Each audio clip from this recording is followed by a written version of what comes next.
రెండెర్ర పిల్లలు బాగున్నారా? నిన్నటి కథ నచ్చిందా? మరి నేను చెప్పే కొత్త కొత్త కథలు వినడానికి నా ఛానల్ని సబ్స్క్రైబ్ చేసి లైక్ చేయండి. మరి మీరు నా ఛానల్ని సబ్స్క్రైబ్ చేసి కథలు వింటే నాకు ఎంతో హుషారుగా ఉంటుంది కదర్రా. సరే ఈరోజు మన కథలోకి వెళ్ళిపోదామా?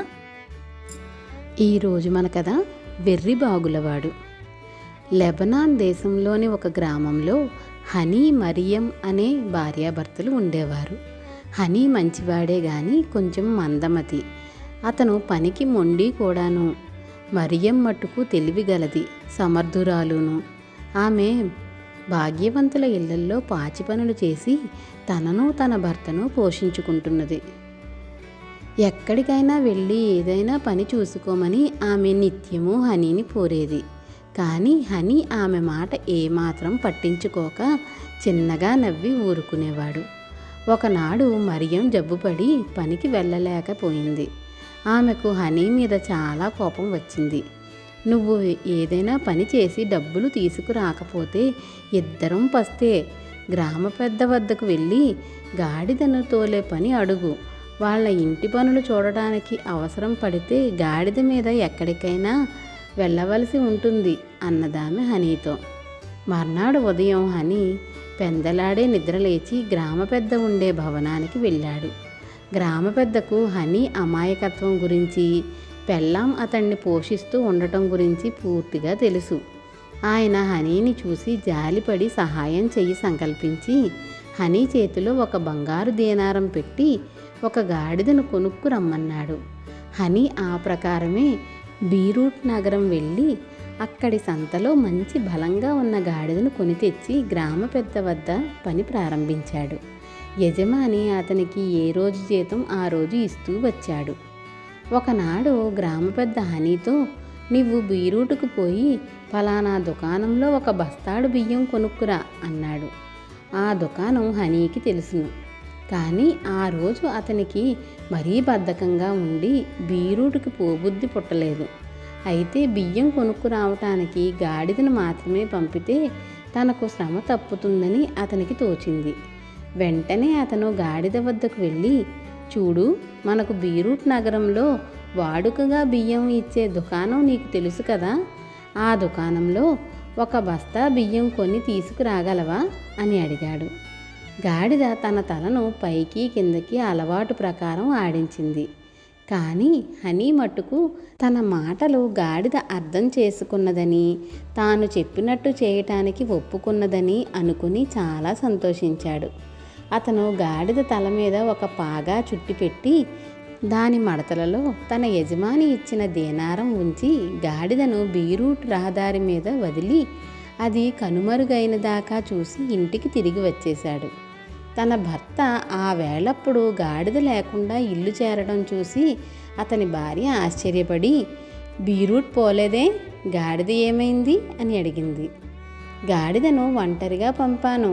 ముందు అడిగానులే, ఒంటరిగా వెళ్ళి యజమానికి బియ్యం బస్తా కొనుక్కు రాగలవా అని. అడిగితే గాడిద కొనుక్కు రాగలనని చెప్పి బయలుదేరింది అన్నాడు హనీ భార్యతో. బుద్ధి తక్కువ దద్దమ్మా, ఎద్దు మొద్దు స్వరూపమా, నీ గాడిద దీనారము కూడా పోయాయి. దానికోసం వెతుకు. వెంటనే బయలుదేరి బీరూట్ రహదారి వెంట పో. గాడిదను బియ్యాన్ని వెంట తీసుకురాకుండా ఇంటికి మాత్రం రాకు అని అతని భార్య చిందులు తొక్కింది.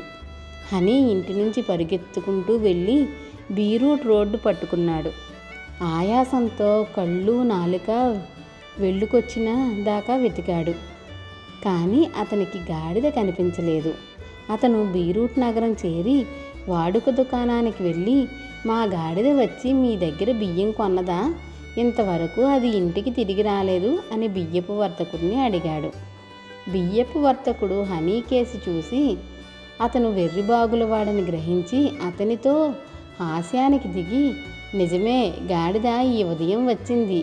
కానీ దానికి మా దుకాణంలో బియ్యం నచ్చలేదు, అందుచేత అది మరొక బియ్యం దుకాణానికి వెళ్ళింది అంటూ ఆ దుకాణాన్ని చూపించాడు. హనీ పక్కనే ఉన్న ఆ దుకాణానికి వెళ్ళాడు. ఆ సమయంలో మొదటి దుకాణం వాడు రెండో దుకాణం వాడికి సైగలు చేశాడు. రెండో దుకాణం వాడు వాడిని అర్థం చేసుకుని తన దుకాణానికి రాగానే ఏం కావాలి అని అడిగాడు. హనీ మొదటి వర్తకుడిని అడిగినట్టే రెండో వాణ్ణి కూడా, మా గాడిద వచ్చి మీ దుకాణంలో బియ్యం కొన్నదా? ఇంతవరకు అది ఇంటికి తిరిగి రాలేదు అని అడిగాడు. అవునండి, మీ గాడిద వచ్చింది, కానీ దానికి బీరూట్ బియ్యం నచ్చలేదట. జఫా నగరంలో బియ్యం బాగుంటుందని అక్కడికి వెళ్ళింది అన్నాడు రెండో వర్తకుడు. హనీకి కంగారు పుట్టింది. తాను జఫాకు వెళ్ళి గాడిదను తీసుకురాక తప్పదు, లేకపోతే మరియం ఇంట్లో అడుగు పెట్టనీయదు. అందుచేత అతను ఆ వర్తకుడి దగ్గరే ఒక దీనారం అరువు తీసుకుని జఫాకు వెళ్ళాడు. అతడు జఫాలో అంగళ్ళ ప్రాంతమంతా తన గాడిద కోసం వెతుకుతూ చెడతిరిగాడు. గాడిద జాడలేదు. దారైపోయేవాణ్ణి ఒకణ్ణి ఆపి ఆ నగరంలోకెల్లా పెద్ద బియ్యపు దుకాణం ఎక్కడో అడిగి తెలుసుకున్నాడు. అతను ఆ పెద్ద దుకాణం ప్రవేశించి, మా గాడిద మా యజమాని కోసం బియ్యం కొనడానికి ఇక్కడికి గాని వచ్చిందా అని అడిగాడు. ఆ దుకాణం గలవాడికి ఆ నగరపు ప్రధాన న్యాయాధికారి పైన పాతపగ ఏదో ఉన్నది. హనీ ఇలా అనగానే న్యాయాధికారి పైన పగ సాధించుకునే అవకాశం తట్టి ఆ వర్తకుడు హనీతో చాలా స్నేహపూర్వకంగా, కొంతసేపటి కింద మీ గాడిద మా దుకాణానికి వచ్చిన మాట నిజమే. అది బియ్యం ధర విషయమై నాతో బేరం ఆడసాగింది. దుకాణంలో గొడవ ఏమిటా అని జనం గుంపులు గుంపులుగా చేరారు. నాతో బేరం ఆడటంలో మీ గాడిద తెలివితేటలు చూసి ప్రజలు ముచ్చటపడి దాన్ని ప్రధాన న్యాయాధికారిగా నియమించారు. ఈ నిమిషాన అది మనిషి వేషం వేసుకుని న్యాయస్థానంలో తీర్పులిస్తున్నది అన్నాడు. అంతేగాక వర్తకుడు హనీని న్యాయస్థానం వాకిలి దాకా వెంటబెట్టుకు వెళ్ళి న్యాయాధికారి ఎక్కడ కూర్చునేది చెప్పాడు. అయితే పెద్ద హోదా సంపాదించిన తన గాడిద ఇప్పుడు తన వెంట పిలవగానే రాదేమోనని హనీకి అనుమానం వేసింది. అందుచేత అతను వెళ్ళి ఒక ముల్లంగి దుంపల కట్టకొని చప్పున న్యాయస్థానానికి తిరిగి వచ్చాడు. కానీ ద్వారం వద్ద కాపలా ఉన్నవాడు అతన్ని లోపలికి వెళ్లకుండా అటకాయించాడు. హనీ వాడితో తగాదా పెట్టుకున్నాడు. న్యాయాధికారి ఈ పోట్లాట విని అదేమిటని అడిగాడు. ఆయనకు హనీ గురించి తెలిసింది. ఇది బియ్యం దుకాణం వాడి పనే అయి ఉంటుందని ఆయన గ్రహించి తన కోపాన్ని నిగ్రహించుకొని హనీని లోపలికి రానియమన్నాడు. హనీ లోపలికి వచ్చి తన చేతిలోనున్న ముల్లంగి కట్ట ఆడిస్తూ, ఇది నా గాడిద, న్యాయాధికారి దుస్తులు వేసుకున్నది, దాని తలపాగాలో ఒక దీనారం కూడా దాచాను అన్నాడు.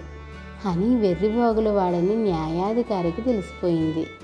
ఆయన అతనితో సౌమ్యంగా, నీ గాడిదను ఎంత పెట్టుకొన్నావు అన్నాడు.